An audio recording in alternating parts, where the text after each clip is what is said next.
ఈ గ్రామంలోని ప్రతి ఒక్కరూ తమ ఏళ్లను, తమ దుకాణాలను, తమ భూములను పోగొట్టుకోవాల్సి వస్తుంది. అలా గ్రామంలో ఎవరు మిగలరు ఈ నష్టానికి గురయ్యే వాళ్ళు. ఎందుకంటే ఈ సంస్థ అక్షరాలను నోరు తెచ్చుకొని కాచుకొని కూర్చుంది. జనానికి అర్థం కావడం లేదు ఆ రహదారిని ఎలా నిర్మిస్తాం, అది కూడా ఒక్క నెలలోనే. దేవా, రుణం ఎప్పుడు అవ్వాలో అప్పుడే అవుతుంది.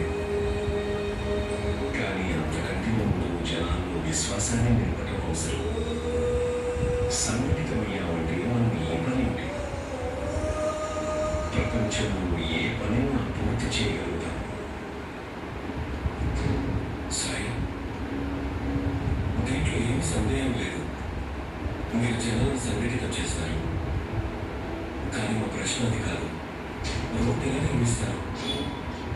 దాని గురించి మాకు ఎవరికి పరిజ్ఞానం